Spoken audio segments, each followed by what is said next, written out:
morning. Welcome to Melrose Unitarian Universalist Church. Our service today is called, my computer is stuck in one spot. Our service today is called Gratitude for the Dark and the Light. Good morning. I am the Reverend Dr. Suzanne Intriligator. My pronouns are she and her. And I have to ask you, why are there only 8 nights of Hanukkah? Maybe Viva knows the answer to this one, but it's really bad. I have to guarantee you it's really bad. Because 7, 8, 9. There you go. You know, you got to get things rolling with a little humor. Okay, here's one more for you. Which is the better hand to use to light the menorah? Your right hand or your left hand? Mary says the right hand. That's probably the right answer. But my answer is neither one, silly. You have to use a candle to light the menorah. Okay, but I'm bumped. Just getting us warmed up this morning. Today's service is a silly and a serious celebration of Hanukkah. Plus, we'll light the Advent wreath and we'll get started thinking maybe about the Christmas season. With all that in mind, I have a few festive announcements about what Christmas is going to look like this year here at church. First of all,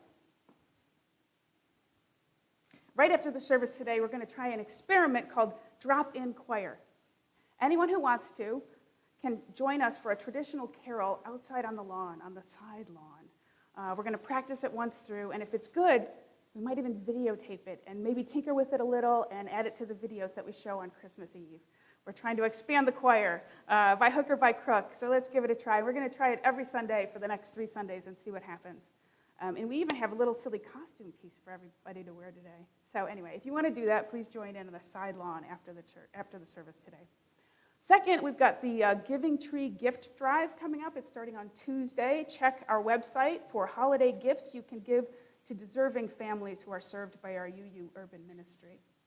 Then on Saturday the 4th, grab some more gifts if you want at the Alternative Fair, which is happening in our parish hall from 10 to 2.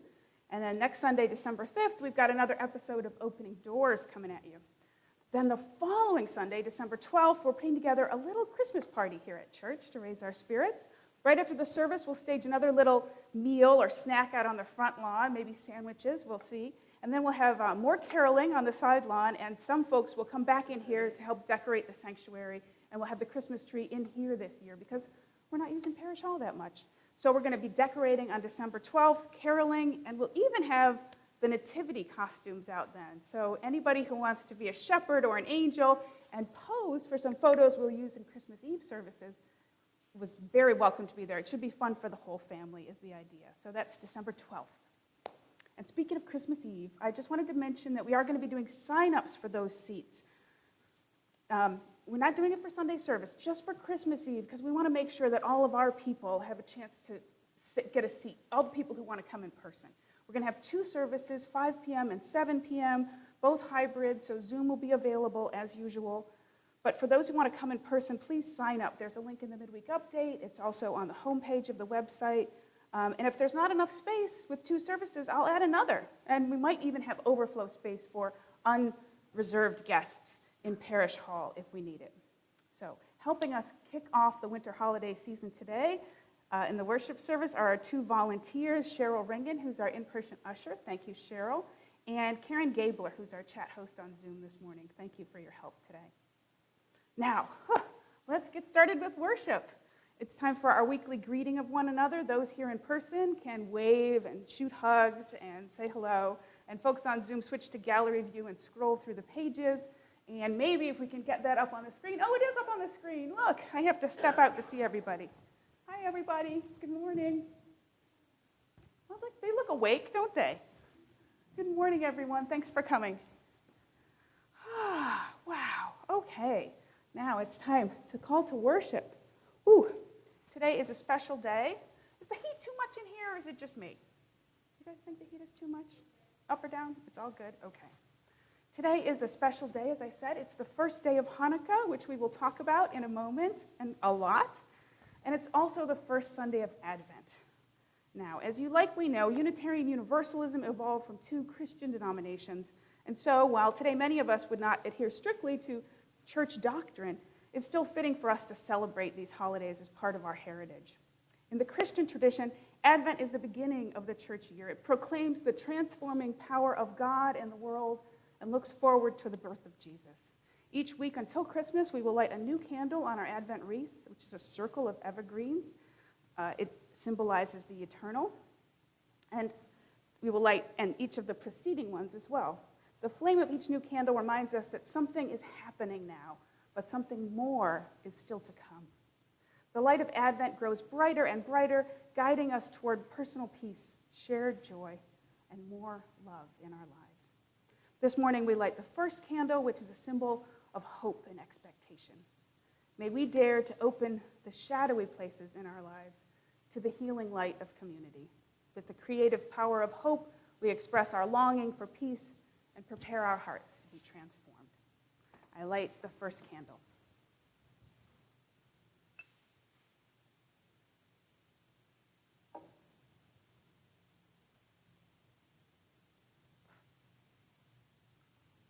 Ooh, and I didn't do a very good job of it because it went out, and then that one did too. Is it extra windy in here today? I don't know. I don't think so. Well, you know what? This is the first time we've had low-tech malfunctions. This is entirely on me. I can't blame Bill. All right. Here we go. Sometimes I pre-light candles just to make sure they'll work, and this time I didn't. There we go. The symbol of hope, the first week of Advent. And now, with you used everywhere, we light the symbol of our faith, the flaming chalice. This morning, our chalice will be lit by our former board president, Chuck Foley, and he will give a reading afterward to go with it. Come on up, Chuck.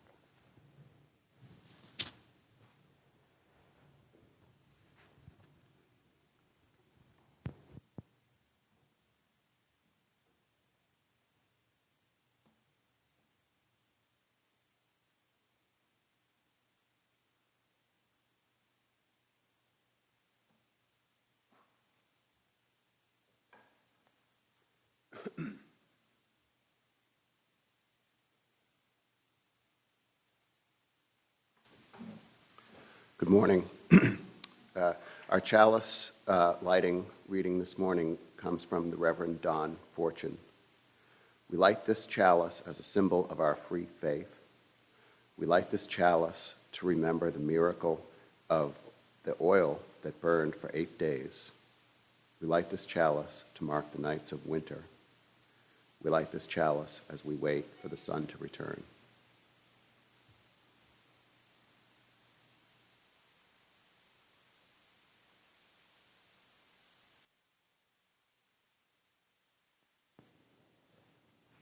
And now it's time for Tara.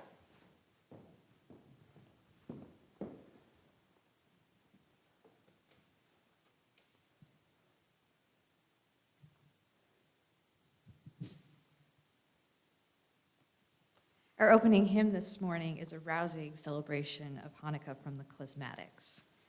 I invite you to sing as many of the words as you'd like, but most especially join in whenever they sing, "Happy Joyous Hanukkah," which happens just about every other line, excuse me. Let's rise in body or in spirit to sing together.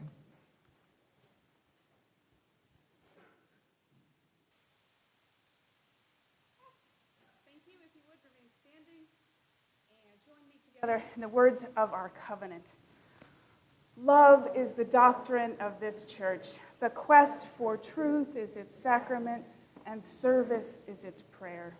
To dwell together in peace, to seek knowledge in freedom, to serve humankind in fellowship, to the end that all souls shall grow into harmony with the divine. This is our great covenant, one with another and with our God.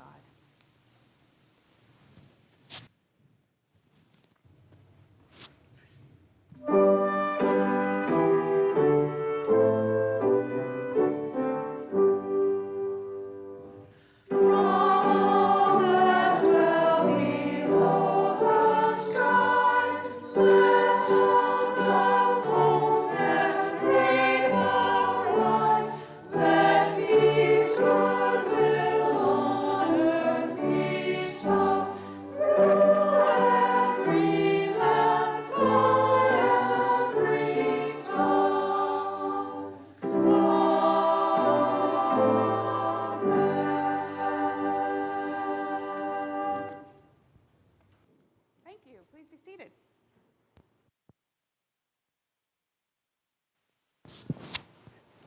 now it's time for our story, and Katie has the day off. So I'm going to be telling the story today. Can you hear me from here? Mic is working okay? I'll keep flopping around. Raise your hand and let me know if it ever stops working or you can't hear me. I appreciate that. So, guess what our story is about today? Hanukkah, thank you. Good guessing. The 9th night of Hanukkah. Well, that's interesting. So, let us begin. On the first night of Hanukkah, Mom couldn't find the menorah. Special delivery, said Dad, arriving with pizza. Max and Rachel looked at each other. No menorah? No latkes? It's just for tonight, said Mom. I'm sure we'll find our Hanukkah things tomorrow. Exhausted from unpacking, the family sat down to dinner in their new apartment. It was nice, but it didn't feel quite like Hanukkah. On the second night, the missing menorah still hadn't turned up. Should we go to the store? Asked Max. No, we'll find it soon, said Rachel. Besides, I have an idea for tonight. Rachel made a beautiful menorah. Max helped her decorate it. But when it came time to light the candles, Mom realized she had packed them with the menorah. Now should we go to the store? Asked Max. Mom checked her watch and shook her head. Everything's probably closed by now. Max and Rachel convinced Mom to let them ask one neighbor. They knocked on 2C right next door and explained the situation to Mrs. Mendez. Would these work? She asked. Maybe, said Rachel. Dad lit the shamash. Max and Rachel each used it to light a candle. Then Max and Rachel both got presents. It was nice, but it didn't feel quite like Hanukkah. On the third night, Dad offered to make latkes. He just needed to find his lucky latke pan. As Dad searched through box after box, Max followed his nose downstairs to 1B, where he met Joe, the super. Welcome to the building, said Joe. Need anything? Let me know. Anything? Asked Max, eyeing the steaming platter in Joe's hand. Joe happily shared. It was nice, but it still didn't feel quite like Hanukkah. On the fourth night, Max said, let's play dreidel. But only one problem, no dreidel. I'm beginning to think one of our boxes got lost, said Dad. So Mom called the moving company, and Max and Rachel set out to find a dreidel. The Watson twins, who lived upstairs in 3B, didn't have one. But they did have a toy that could spin and spin. It was nice, but it didn't feel quite like Hanukkah. On the fifth night, Max and Rachel figured out a way to play dreidel, which meant they needed gelt. No chocolate coins, but I do have these, said Mr. Patel in 4A. It was nice, but it didn't feel quite like Hanukkah. On the sixth night, Rachel wanted to have a Hanukkah sing-along, but Mom's guitar still hadn't arrived. Gigi has one, shouted the Watson twins, running up to 5C. It turned out they were almost right. Gigi has a ukulele. Mom taught Gigi the chords to Rock of Ages, and everyone sang. It was nice, but it didn't feel quite like Hanukkah. On the seventh night, Max and Rachel discovered they were missing something else. How do you wrap a present without wrapping paper? On their way outside, they saw Dr. Lee reading in the lobby. When they asked him where to buy wrapping paper, he handed them the comics. Try using these, he said. So they did. It was nice, but it still didn't feel quite like Hanukkah. On the eighth night, Max realized that what their Hanukkah needed, jelly donuts. He took to knocking on several doors, and finally Max got his jelly from the twins' mom in 3B, but not in donut form. It was nice, said Rachel as they walked downstairs. Max took a big bite and finished her thought. The next morning, there was a knock at the door. Special delivery! Only this time it wasn't Dad or pizza, and it wasn't the long-lost box. Let's have a Hanukkah sing-along tonight, suggested Mom. Last night was the 8th night, Rachel reminded her. It won't be Hanukkah anymore. Maybe it should be, said Max, pointing. 9 candles on the menorah. Maybe 9 nights. Rachel's eyes lit up. She whispered to Max. Max whispered back, and together they developed a plan. With a box of candles and a box of crayons, they set it in motion. That evening, Max and Rachel waited and waited. Maybe this isn't going to work, said Max. It'll work, said Rachel, sounding more confident than she felt. Just then, there was a knock at the door, and another and another. Max and Rachel thanked them all for coming. Then they explained the reason for their Shamash night celebration. For 8 nights of Hanukkah, the Shamash helps light all the other candles, said Max. Like all of you helped us, said Rachel. So we wanted to say thanks to the Shamash and to you. Just then, a voice called out from the back of the line of guests, "Special delivery, the missing box!" Now that's what I call a miracle. In the box, Max and Rachel found their family menorah, Hanukkah candles, Dad's lucky latke pan, dreidels and gelt, wrapping paper, Aunt Edith's recipe for jelly donuts. So on the 9th night in their new home, Max and Rachel and their new friends talked and laughed, ate and played games, sang and danced by the light of many candles. It was nice, really, really nice. And best of all, it felt exactly like Hanukkah.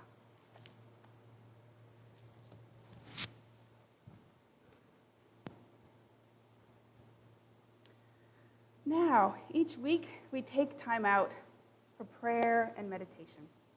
A time for each of us to connect with our own highest ideals and our own truest inner self. Let's start our relaxing time by settling into our chairs, feeling our feet on the floor, letting our bodies relax. Let's breathe in and out together.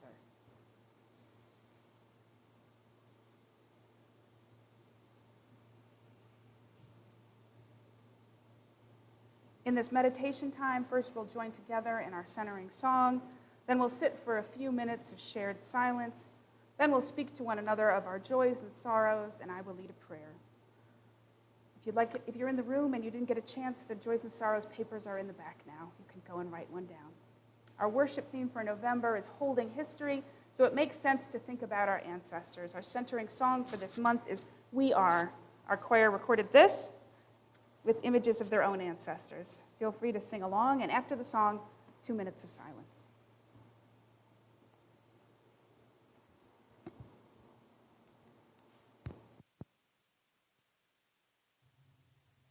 For each child that's born, a morning star rises and sings to the universe who we are. For each child that's born, a morning star rises and sings to the universe who we are. For each child that's born, a morning star rises and sings to the universe who we are. For each child that's born, a morning star rises and sings to the universe who we are.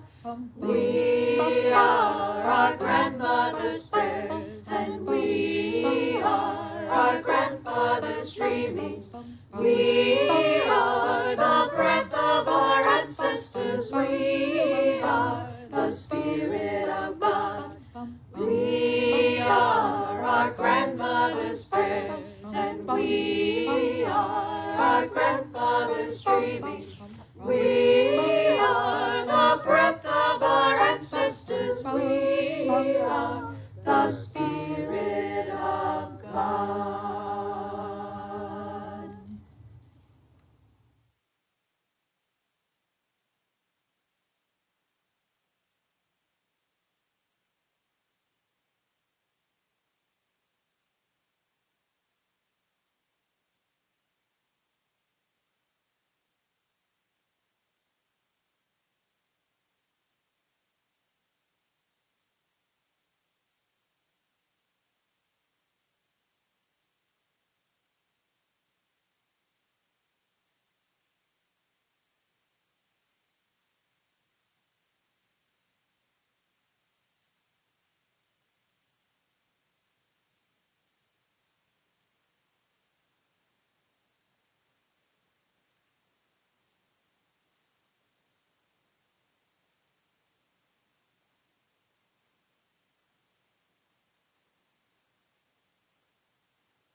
Every Sunday, we share with one another the joys and sorrows of our lives, our personal milestones. We listen to one another and we witness one another with compassion, growing over time into a stronger community. First, if you have a sorrow to share today, folks at home can type it into the chat box and I will read them. People in the room have perhaps shared them with Cheryl already. Go ahead, read them first and then we will light a candle. We don't Cheryl? have any sorrows. No sorrows. Let me check online. Do we have any sorrows in the chat box? I don't see any there. I don't see any references in. Thank you, Karen. All right, I do want to take a moment, though, and bless those that are unspoken this morning. So let us pause and take a moment together to hold sorrows in our hearts, to remember to reach out to all who may be hurting today and offer our support and our help. We light this one candle, the gray one, as a beacon of care for all the sorrows, spoken and unspoken today. Thank you, Cheryl. And now I ask for the joys that you'd like to share. Type them into the chat box. Or Cheryl, it looks like we have some. So we have a joy from, Is the mic on? yes. Okay, can you hear Cheryl? Okay, so we have a joy from Lisa and John, that Lisa and John are going to be part of a paired kidney swap next year. That's exciting. That's wonderful. Congratulations. And then I have a joy that Descendants went really well for Lily and her friends, and we're looking forward to the next production. Descendants was a play that Lily was in just last week. Hooray for Lily. Thank you. I see one joy that was shared online from Henry. A happy 6th birthday to Heather. Happy birthday, Heather. Karen, do you see any others? Did I miss anything? Nope, I don't see any others. Thank you. All right, let's take a moment and think about the joys. I just want to express our thanks for all the joys that have been shared and even those that remain unspoken now. We light one more candle to help us connect and remember, to remind us of the beauty of living. We shine out our thanks for all of the many blessings in our lives. Thank you, Cheryl. Please, folks, if you would join me in the spirit of prayer.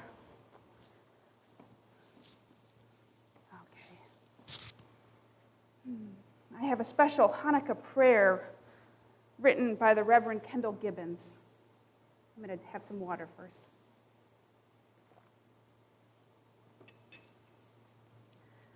So she wrote this poem called 2 Things About the Light of Hanukkah.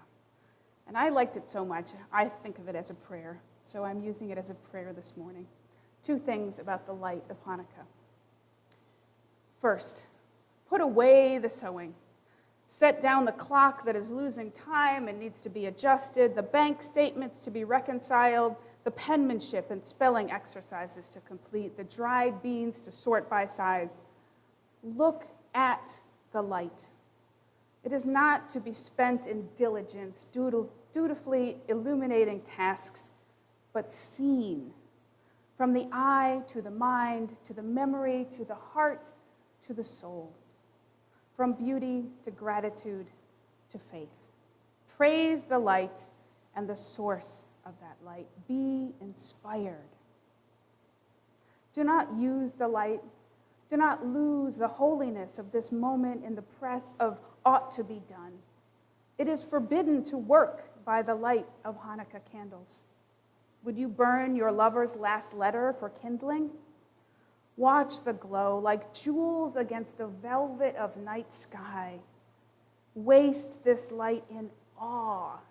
As in the ancient temple it is said, they burned the oil, profligate for reverence and thanks.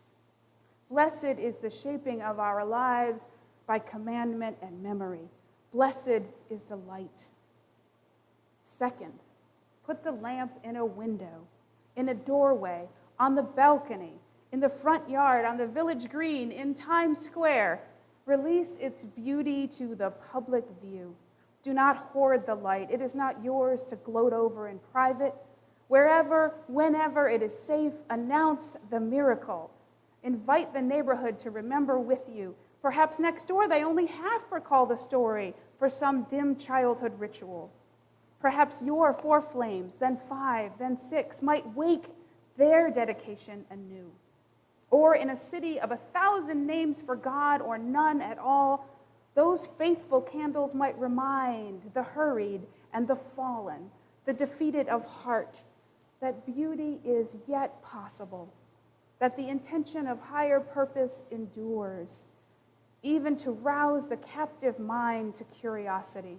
What's the story with those lights is an opening for the work of Spirit. Testify. Let the tongues of flame bear witness to the world that miracles abound and joy abides. Blessed is the heritage of freedom. Blessed is the custom that illuminates our common darkness. Blessed is the sharing of the light. Amen. Now is the time for our offertory. Our church is self-supporting, funded by your generous annual pledge. You may also contribute to our weekly collection plate, which we split every month with the deserving cause. You can donate either way using the orange button in the top right corner of our homepage at melroseuu.org. Folks here in the room can leave their donations in the collection plate in the back on your way out. For November, our giving partner is Bread of Life, which feeds hungry people across our area. And now Tara has some music for us.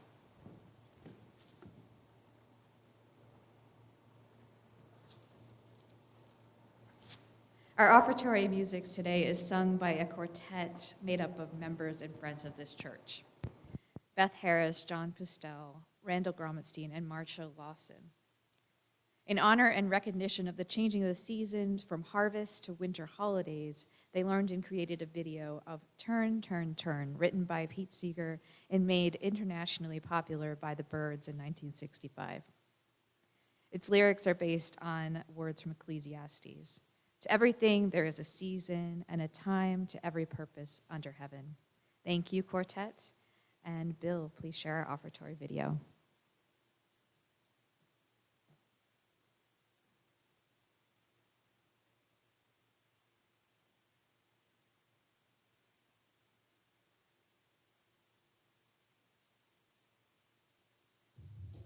To everything turn, turn, turn. There is a season, turn, turn, turn. And a time to every purpose under heaven. A time to be born, a time to die, a time to plant, a time to reap, a time to kill, a time to heal, a time to laugh, a time to weep. To everything turn, turn, turn. There is a season, turn, turn, turn. And a time to every purpose under heaven. A time to build up, a time to break down, a time to dance, a time to mourn, a time to cast away stones, a time to gather stones together. To everything turn, turn, turn. There is a season, turn, turn, turn. And a time to every purpose under heaven. A time of love, a time of hate, a time of war, a time of peace. A time you may embrace, a time to refrain from embracing. To everything turn, turn, turn. There is a season, turn, turn.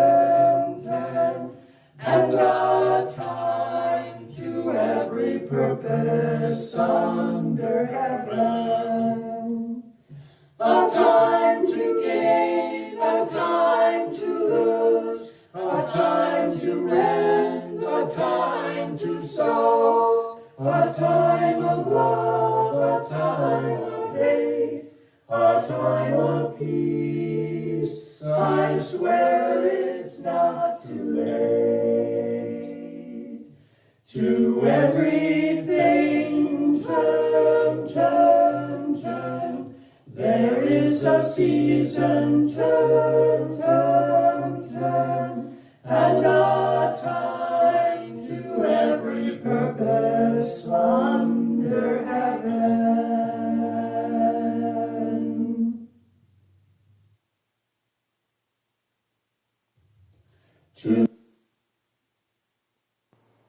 Well, thank you, quartet. That was fun. Our reading today is called The Everlasting Hanukkah Buffet, and it was written by Jason Cook, who is our minister in Fullerton, California. He writes, "My Aunt Lee knew how to put on a Hanukkah buffet. I mean, she really knew how to put on a Hanukkah buffet. There was no doubt she knew her way around any casserole that had ever tickled humankind's palate. And there was sweet kugel and beef brisket and latkes and rugelach and blintzes and so on and so on. And this buffet would appear at her home during Hanukkah, dishes lined up neatly across the island of an immaculate kitchen that never betrayed a sign that there was any effort that went into the process. There she was, always stylishly dressed in something that shimmered, standing next to my Uncle Al in his corduroy bow tie. That glorious buffet spread out in front of us while the candles flickered on the menorah. I took that buffet for granted when I was a kid. I knew it would just be there, the food as familiar as the back of my hand, the taste of each dish forever associated with memories of Hanukkah. And no matter how many family members and friends showed up, there was always enough food. The buffet never ran out.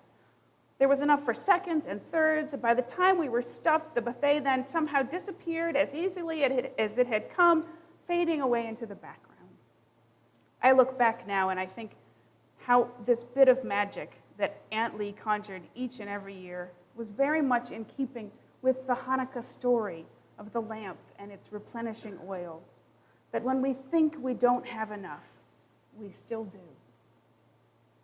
But of course, like the Hanukkah story, I shift the lens. If I shift the lens and I look at Aunt Lee's miraculous everlasting buffet through, I realize all the way through as an adult that, of course, it wasn't magical at all. Aunt Lee made the magic. That neat line of casseroles and silver chafing dishes was the product of much labor that came before, labor we didn't see or recognize in that moment. And there was always enough because Aunt Lee made sure there was enough. A second dish or a third dish of kugel or more latkes waiting in the wings for whoever might show up. I think for me, that is the lesson of the Hanukkah buffet. Abundance is ours. There is enough for everyone, but only if we are intentional in our sharing of that abundance. Aunt Lee died last year, and Uncle Al is busy playing cards in an assisted living facility these days, but that buffet, it belongs to all of us. And it's the responsibility of all of us to enjoy, to appreciate, to share in all its miraculous, everlasting abundance. Here ends our reading.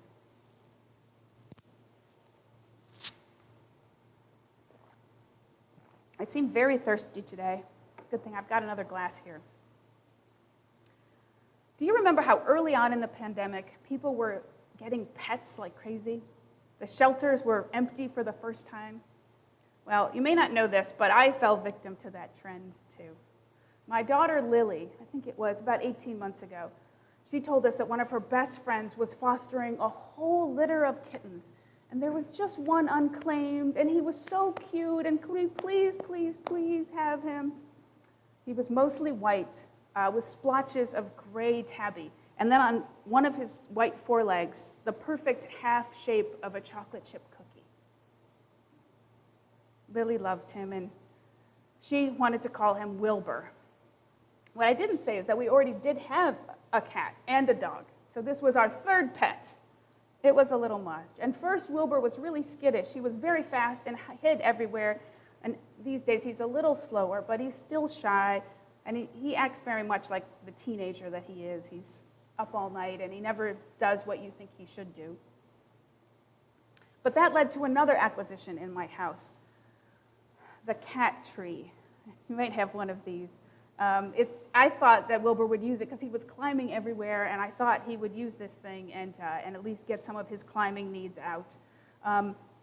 One day about a year ago, I was on one of those free cycle websites, and I saw a post for this free, brand new, almost brand new cat tree, and really tall, 6 feet tall. And so I got it, and I put it in our living room. And of course, Wilbur doesn't actually use it now, but it's still there. Anyway, the other day, I found myself drinking coffee and looking at this cat tree. And it was just about the moment I heard the news that experts are predicting this year there might be a shortage of Christmas trees. Have you heard this? Because of the supply chain problems, both artificial and real trees are expected to be few and far between this year. So I was thinking of that, and I was staring at this cat tree, and I found myself sort of surprised, thinking, so maybe this is the year when we finally don't have a tree at our house. Maybe this is the year that we wrap tinsel and lights around the big old cat tree instead. Instead of putting our presents under it, we can put our presents on it. It will be a little weird looking, but interesting, right? Different. Because this holiday season is bound to be different. Yet again, different from last year, different from what went before that. We are not back to normal, and we are, I think, finally getting the sense that we may never actually go back. There's only forward now, and the future will be different from what we imagined, and it will be unpredictable, different, and we need to be okay with that in some way. We need to accept it. Hanukkah is a great moment to think about this, I think. It's a great moment to think about how holidays and traditions are actually always changing. Even the ones we think of as ancient, like Hanukkah, changes. You probably all know the story, the original story of Hanukkah, how it marks a victory in a battle and a miracle that followed. It's a moment that happened about 200 years before the life of Jesus. King Antiochus, a Syrian Greek ruler, had forbidden the practices of Judaism. But a small band of Jews called the Maccabees fought back against his huge army, and somehow they won. But the mighty Second Temple in Jerusalem was destroyed by the retreating Syrians, and the Jews were devastated by this. Searching through the ruins, they found just one small vial of oil to use to relight the lanterns. And the lanterns are part of what makes the space holy. So they light the lanterns and they dedicate the space as holy ground. And they needed 8 more days to make more oil, but they only had enough for one. And that, of course, was the miracle, that the little tiny bit of oil lasted for all 8 days, and the temple was made sacred again.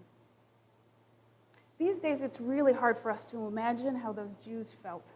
That temple was everything to them. It literally, as I said, was holy ground. It was the center of Jewish life. People from all over the world would travel there to make sacrifices and observe holidays. But a couple of hundred years later, after that Hanukkah moment, after the life of Jesus in 70 AD, the temple was destroyed again, and this time for good. It was not rebuilt. And of course, the Jewish people were devastated again by that. But eventually they adapted, and out of that loss came huge religious innovation. The Jewish people developed the idea of synagogues, local, smaller houses of worship, which they didn't have before. And of course, they created all sorts of home rituals, like weekly Shabbat blessings and home Hanukkah candles. Judaism survived because it evolved. It let go of the temple. It reinvented itself. It became flexible enough to travel. And I think that's inspiration for us. We could use some of that flexibility in our holidays this year, some willingness to let go and allow things to evolve, allow new things to grow from loss. Here's another example of a change. At this time of year, we talk a lot about dark and light. It's only natural, since now is the darkest time of the year, and Since forever, humans have been marking the dark season by lighting lights and gathering together. But recently in this culture, we've begun to notice that this association of good with light and bad with dark can cause harm. It can reinforce unfair systems and cause hurt to real people. So we've been asked to investigate this connection, to question whether it's fair or even accurate to connect good with light and bad with dark. And I accept that challenge. I embrace it, in fact, because I think spiritually speaking, it's just too easy to celebrate light as perfect and demonize the dark, when in fact, the larger truth is that both are necessary for us. Both are part of the greater whole, like the yin and the yang. The light and the dark work together. This time of the year, the darkness reminds us to rest. That rest is an important part of life. Just like the earth, we all need downtime. We need time to turn off, to let go. The dark is our friend. Resting is our friend. Lying fallow, giving everything a season to rest, is part of the spiritual practice. I've been thinking lately about how this might apply to church, because some of our key leadership positions are empty this year. Some important committees have no chair, and we're actually down one board member. Instead of 7, we have 6 now, which is a little tiny bit funny because it's an even number. It's possible, like, we could vote on something and tie, which hasn't happened before. I think it's very unlikely, but, you know, it's an extra little challenge for us. Upon reflection, I think it's all okay. I think maybe, sure, it's not ideal, not to be wished for, but of course we can't always have things the way that we wish. Like the song says, for everything there is a season. Turn, turn, turn. And it's good to accept that, accept how things are. Maybe this is a fallow season for church too, a time to notice that we are exhausted and let people rest. So this is why I picked today's children's story, The Ninth Night of Hanukkah. It's actually a new book. It came out last year in 2020. And it was perfect for the pandemic because it's about holidays that don't work out the way we think they should. The family has just moved into their new apartment. The kids realize it's the first night of Hanukkah, but they don't have their stuff. Dad comes with pizza. It was nice, but it didn't feel like Hanukkah. The second night, they make a menorah, but there's no candles. And so it goes every night. The parents are exhausted. They just moved. I think our parents can relate to that feeling. So the kids go around the building, finding what they need and making friends along the way. Every night ends with, it was nice, but it didn't feel quite like Hanukkah. On the 8th night, Hanukkah actually ends with an anticlimax. Instead of jelly donuts, the kids make do with a jam sandwich. And the next night, after Hanukkah ends, that's when something really special happens. The kids look at the menorah with fresh eyes, and they see that it actually holds 9 candles, not 8. The 9th is the helper candle, the shamash, the one you use to light all the others. In traditional observance, the shamash is unsung. It's just a tool. It doesn't get a night of celebration. But in the story, the kids decide that it should. Maybe there should be a night that you honor the shamash and all the helpers. So they invite all the people who helped them to come over for a 9th night party. And finally, when all the people are there and they're dancing and they're singing and they're talking, the kids decide it feels really nice. It feels exactly like Hanukkah. It wasn't the stuff that mattered after all. So there you have it. 2,000 years later, Jewish children changing a holiday again, innovating it and updating it and opening it up to some new understandings. To me, this fits really well with the reading that I chose today about that traditional Aunt Lee's never-ending Hanukkah buffet. In the reading, unlike the story, it's a traditional Hanukkah party and there's everything that you could want. And a kid just takes it for granted. Everything is there, perfect and beautiful, somehow magically, and even more if guests come. And it's not till the author is an adult until he realizes that there was no magic. It was just all hard work from his aunt. There was always enough because she made sure there was enough. And she is the shamash. Aunt Lee is the shamash. She's the one lighting up everyone else. But it takes the author years to see that and to celebrate her. So I just want to pause and say this year, this very weird 2021, whatever we're in store for, when we're not back to normal and we're not sure how to go forward, when we're exhausted and we're worried about new variants, when inflation is making everything too expensive, the holiday season is going to be different again. We need to accept that here and now. We'll be better off if we can accept it going in. All the good and the bad, the dark and the light. Because every holiday season can't be perfect. It can't live up to our expectations. Some have got to be low years, off years, the ones that become the stuff of family lore, the stories that we tell for the rest of our lives.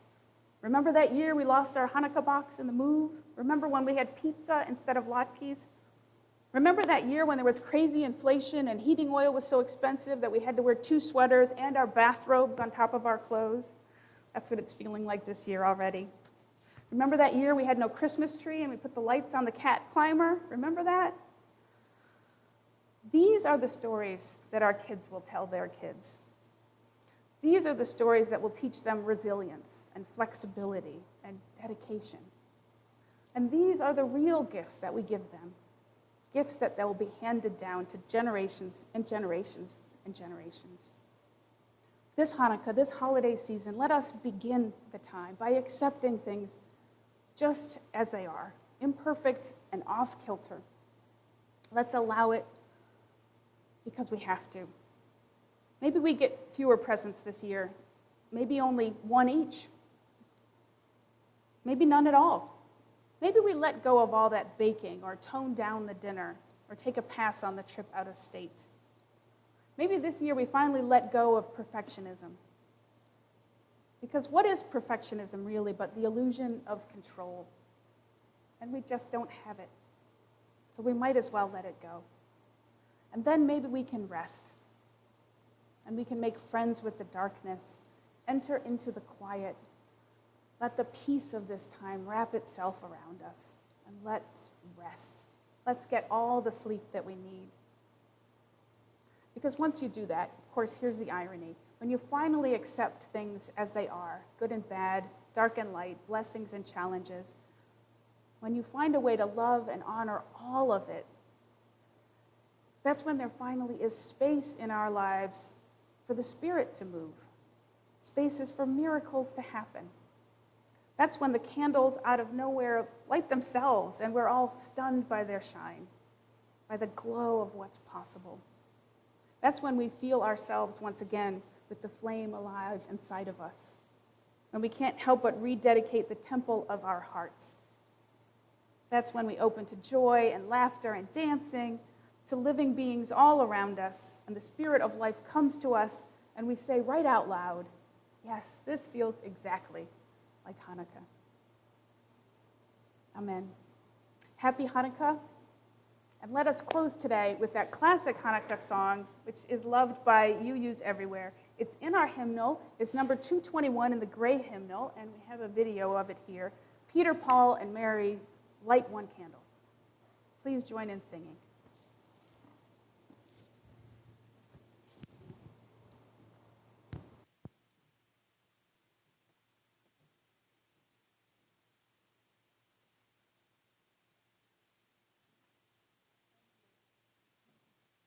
Join me, please, in our chalice extinguishing words. We extinguish the flame, but not the light of truth, the warmth of community, or the fire of commitment. These we carry in our hearts until we are together again. Thank you. You may be seated. Our service has ended. Those who are here can enjoy a short postlude from Tara. After that, we can go out to the lawn and have a chat or sing a carol together. And everyone on Zoom can join together in the breakout rooms in the coffee hour. So happy Hanukkah, and thank you all for worshiping with us today.